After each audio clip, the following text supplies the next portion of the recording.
하나님이 정말 기뻐하는 것은 무엇인가? 하나님은 하나님의 백성들이 하나님을 찬양하기를 원하고 기뻐하십니다. 이사야 43장 21절에 보면은 이 백성은 내가 나를 위해 지었나니 나를 찬송하게 하려 함이니라, 이렇게 말씀하고 있어요. 하나님의 백성들, 하나님이 지은 하나님의 백성들이 하나님을 찬송하게 하려고 내가 이 백성들을 지었다라는 말씀이 있습니다. 사람이 부르는 일반적인 노래를 넘어서 하나님의 백성들은 하나님을 찬송하는 찬양을 불러야 합니다. 찬양은 하나님의 위대하심을 노래하고 하나님의 은혜와 구원을 감격하며 부르는 믿음의 노래입니다. 찬양은 하나님께 드리는 우리의 기도이기도 하고 하나님께 감사하는 우리의 신앙 고백이기도 합니다. 성경에 나오는 첫 번째 찬송은 출애굽기 15장에 나오는데요, 여기 보면 모세의 노래와 미리암의 노래가 나옵니다. 이스라엘 백성들을 추격하던 애굽의 바로가, 그 군대가 다 홍해의 수장이 되어버렸습니다. 그리고 하나님께서 활짝 열어놓으신 그 바닷길을 무사히 건너온 백성들과 함께 모세가 하나님을 찬양하며 노래를 부릅니다. 내가 여호와를 찬송하리니 그는 높고 영화로우시며 말과 그 탄자를 바다에 던지셨음이로다. 여호와는 나의 힘이요 노래시며 나의 구원이시로다. 그는 나의 하나님이시니 내가 그를 찬송할 것이요 내 아버지의 하나님이시니 내가 그를 높이리로다. 곡만 붙이면 아주 좋은 찬양 아닙니까? 모세의 누인 미리암도 손에 소고를 잡고 여인들과 함께 기쁨의 춤을 추면서 하나님을 찬송했습니다. 너희는 여호와를 찬송하라. 그는 높고 영화로우시며 말과 그 탄자를 바다에 던지셨음이로다. 이렇게 대적으로부터 구원해 주신 하나님의 은혜, 위기에서 건져내신 하나님의 그 은혜를 찬송할 뿐만 아니라 우리를 멸망에서 구원해 주신 하나님 은혜, 그리고 하나님께서 행하시는 모든 일들, 그 위대하심을 노래하는 것은 하나님의 백성이 된 성도들이 마땅히 해야 할 일이라는 것입니다. 하나님 없이 일반 그냥 세상의 노래, 이 노래도 나름대로 유한을 삼고 마음을 달래고 기쁨을 얻는 사람들이 참 많습니다. 그래서 노래가 없는 세상은 상상할 수도 없다, 그런 말을 하죠. 이 사람이 살아가면서 노래를 부를 수 있다는 게 얼마나 참 귀한 것입니까? 노래가 좋은 벗이 되기도 하고, 노래가 자기 신세 타령이 되기도 하고, 또 노래가 나름대로 자기의 낙이 되기도 합니다. 그러나 이런 일반 노래는 자기의 어떤 감정을 표현하거나 감정을 풀어내거나 그런 수단으로 불러지기도 하고, 삶을 이야기하는, 삶을 표현하는 거기에서 그칠 뿐이지, 일반 노래가 하나님을 높이고 하나님의 위대하심을 찬양하지는 않습니다. 오직 하나님의 백성들만이 하나님을 찬양할 수 있는 것입니다. 구원받은 성도들이 믿음과 진심으로 부를 수 있는 노래가 찬송입니다. 진정한 찬양을 부를 수 있다면 그것은 내가 하나님의 자녀라는 증거입니다. 하나님의 자녀가 누리는 축복, 그것이 바로 찬양입니다. 오늘 본문에서도 찬양을 강조하고 있습니다. 1절에 보면 할렐루야, 우리 하나님을 찬양하는 일이 선하며 찬송하는 일이 마땅하도다. 7절에도 감사함으로 여호와께 노래하며 수금으로 하나님께 찬양할지어다. 오늘 본문 마지막 12절에도 예루살렘아 여호와를 찬송할지어다. 시온아 네 하나님을 찬양할지어다. 찬송의 대상은 당연히 여호와 하나님입니다. 우리가 믿는 하나님이 누구인 줄 분명하게 알고 하나님을 믿으면 우리가 처해진 상황이 어떠하든지 그것과 상관없이 우리는 하나님으로 말미암아서 찬양을 하게 됩니다. 초대교회 성도들은 박해를 받으면서 형장으로 끌려가서 맹수의 밥이 되고 화형에 처해지기도 했습니다. 그 두렵고 긴장된 마지막 죽음의 순간, 그 순간에도 마지막 하나님께 마지막 기도를 드리고 찬송을 부르면서 죽어갔습니다. 바울은 빌립보 감옥에 투옥될 때 낮에 온몸에 매를 맞아서 만신창이가 되어버렸습니다. 발은 단단한 착고로 채워서 감옥에서 가장 깊은 곳에 바울을 던져 넣었습니다. 그 밤에 바울의 입에서 나오는 소리는 고통의 신음소리가 아니라 여호와 하나님을 찬송하는 찬송소리였습니다. 그 찬송은 빌립보 감옥에 울려 퍼졌습니다. 감옥을 지키는 간수들이 그 찬송을 들었습니다. 간수들의 마음까지도 움직이는 역사가 일어났습니다. 그 찬송을 들었던 한 간수는 회개하고 예수님 영접해서 구원도 받았습니다. 여러분, 하나님의 구원받은 성도로서 나를 사랑하시고 나를 인도해 주시는 하나님을 여러분 얼마나 찬양하고 있습니까? 하루에 우리가 부르는 찬양은 몇 곡이나 됩니까? 성전 밖에서 찬양 한 곡도 부르기 힘든 분들에게 예배 시간은 너무나 좋은 기회입니다. 이 예배 시간에만 집중해서 불러도 적어도 서너 곡은 찬양을 할 수 있습니다. 예배 시간에 부르는 찬송에 여러분들이 집중해서 온 마음으로 찬송을 불러야 됩니다. 찬송은 우리의 예배 가운데 하나입니다. 예배 때 부르는 찬송조차도 전혀 입을 열지 않는 분들이 있다면 입을 여셔야 됩니다. 여러분, 기도도 입을 열어서 소리내서 기도를 한 번도 안 해본 분들은 평생 죽을 때까지 소리내서 하는 기도를 못합니다. 찬송도 자꾸 입을 벌려서 하나님을 찬양해야 됩니다. 오후 찬양 예배, 수요 예배, 금요 기도회 이런 때 최대한 집중해서 저는 찬양을 해보려고 애를 씁니다. 그리고 성도들의 찬양하는 모습도 이렇게 함께 봅니다. 두 손을 들고 전심으로 찬양하는 모습을 보면 제가 은혜를 받습니다. 여러분, 찬양이라고 하는 것은 억지로 하는 것이 아닙니다. 찬양은 믿음에서 나오는 것입니다. 하나님을 경외하고 하나님께 감사하고 하나님을 기뻐할 때 우리 심령에서 우러나오는 하늘 곡조가 찬양입니다. 그래서 1절 말씀처럼 하나님을 찬양하고 찬송하는 것은 선하고 아름다운 것이며 마땅하다고 했습니다. 하나님을 찬양하는 이유가 여러 가지가 있습니다만 구원의 감격, 은혜에 대한 감사, 나와 함께 동행해 주시는 동행의 기쁨, 이런 여러 가지 이유들이 있어요. 오늘 본문에서는 하나님을 찬양하는 이유가 무엇인가? 그것은 하나님의 하나님 되심을 찬양하는 것입니다. 다시 말하면 하나님의 위대하심을 노래하는 것입니다. 오늘 5절에 보면 우리 주는 위대하시며 능력이 많으시며 그의 지혜가 무궁하시도다. 하나님을 이렇게 믿고 있는 것입니다. 우리 하나님은 위대하신 분이다.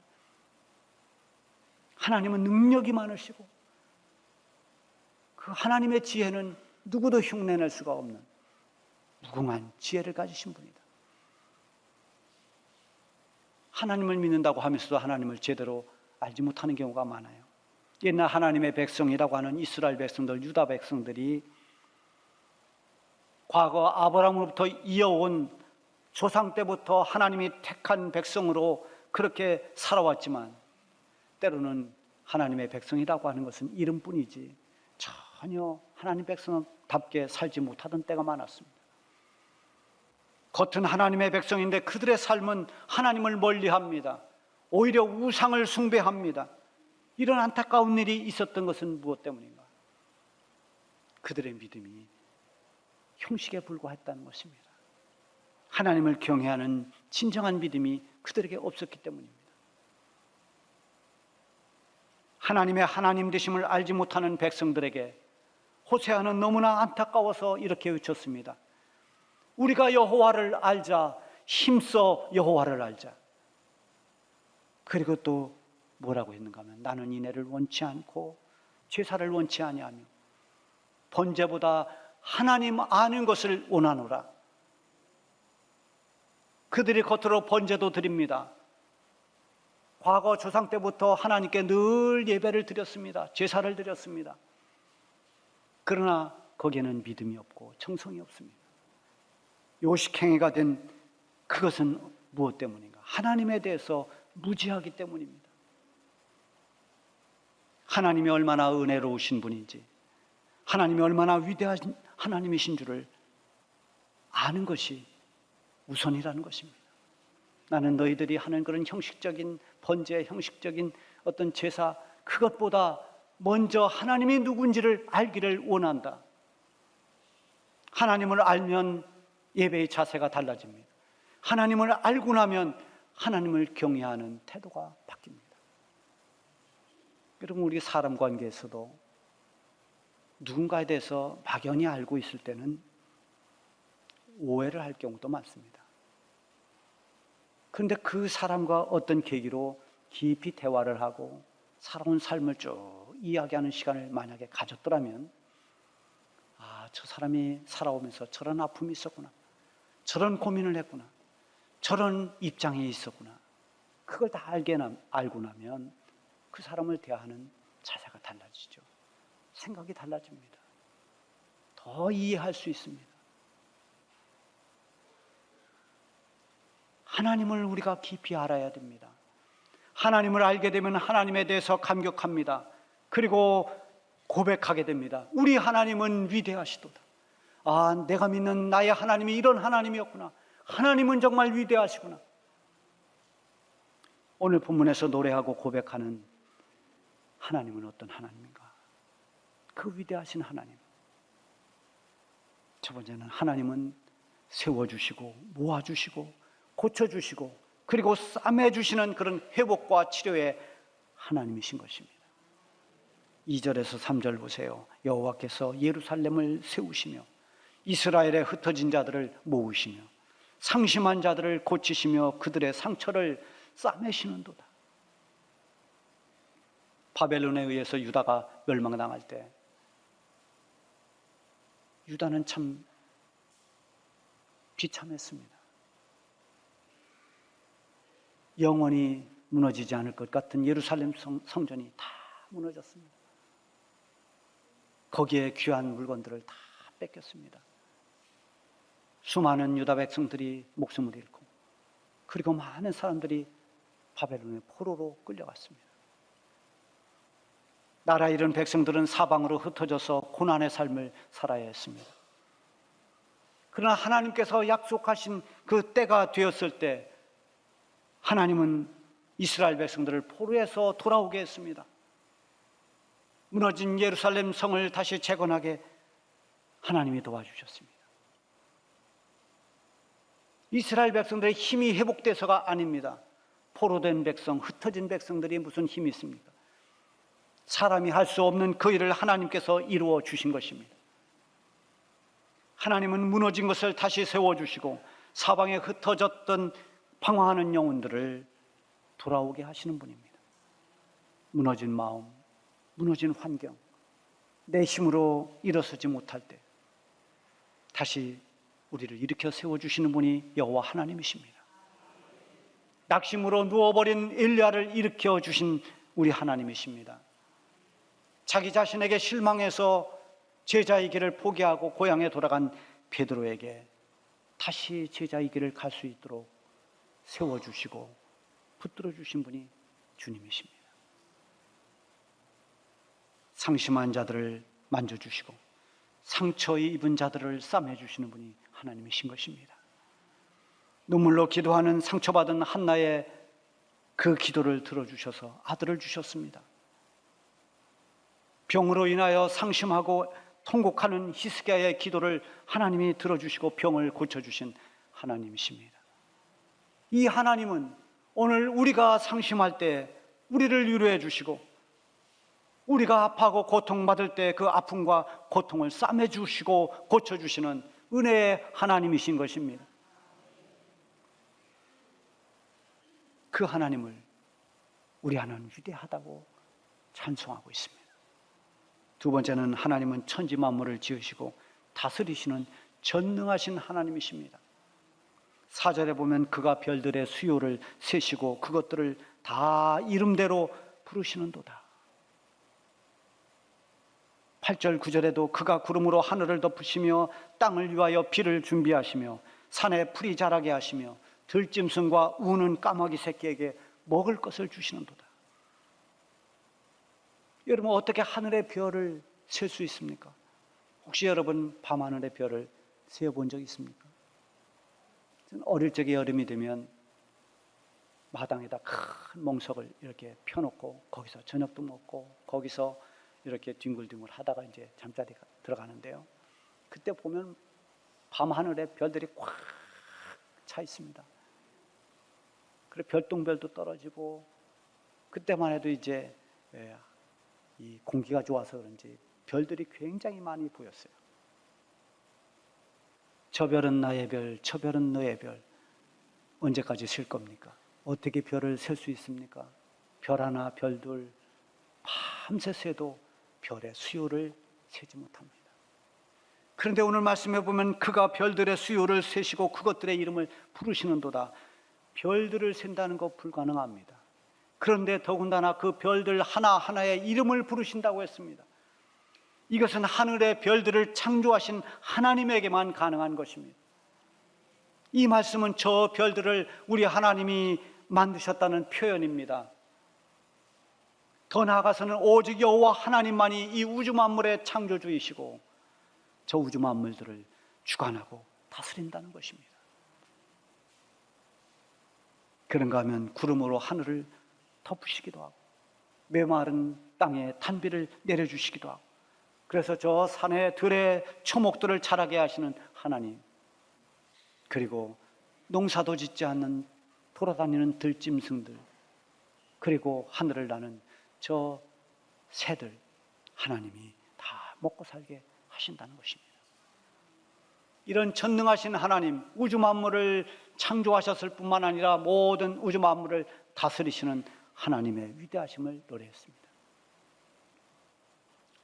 세 번째는 하나님은 하나님을 경외하고 사모하는 자들을 기뻐하신다는 것입니다. 10절 11절 말씀에 보면 여호와는 말의 힘이 세다 하여 기뻐하지 아니하시며 사람이 다리가 억세다 하여 기뻐하지 아니하시고 여호와는 자기를 경외하는 자들과 그의 인자하심을 바라는 자들을 기뻐하시는도다.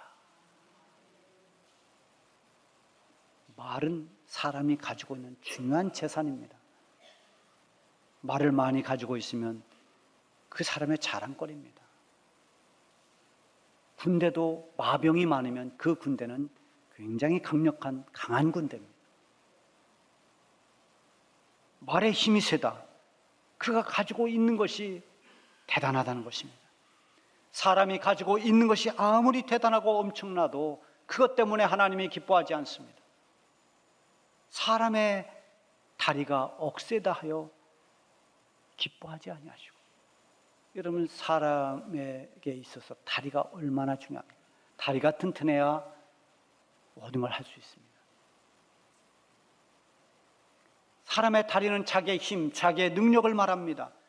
사람의 힘과 능력이 크다고, 가지고 있는 지식이 많거나 신분이 좋다고 그것으로 하나님의 기쁨이 될 수는 없습니다. 하나님이 기뻐하시는 것은 그 사람이 얼마나 하나님을 하나님으로 바로 알고 하나님의 위대하심을 신뢰하며 사는가. 다시 말하면 얼마나 하나님을 경외하고 하나님을 바라보며 사는가. 하나님의 하나님 되심을 바로 알고 나면은 하나님을 경외하게 됩니다. 그리고 하나님을 찬양하게 되어 있습니다. 79장 찬송처럼 주님의 높고 위대하심을 내 영혼이 찬양하네. 이렇게 주님의 위대하심을 찬양하는 것입니다.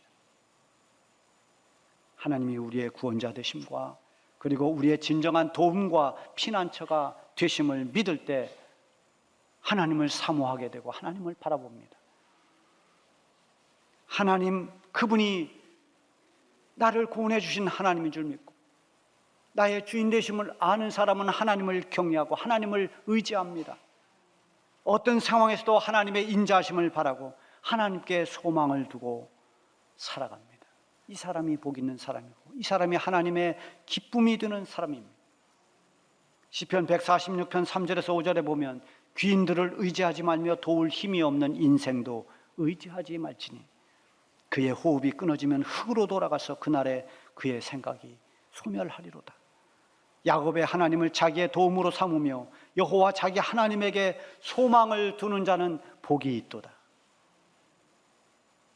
여러분, 우리를 세워주시고 싸매주시고 회복시켜주시는 하나님, 만물을 창조하시고 그것을 다스리시는 하나님이 우리의 하나님이십니다. 하나님을 형식적으로 대하지 마십시오. 하나님을 경외하고 전심으로 하나님을 의지하고 하나님을 바라보며 살아가십시오. 무엇보다도 하나님의 그 위대하심을 마음껏 찬양하십시오. 우리 주는 위대하시도다. 이것이 우리의 믿음의 고백이 되고 우리의 평생 부르는 찬양이 될 수 있기를 바랍니다.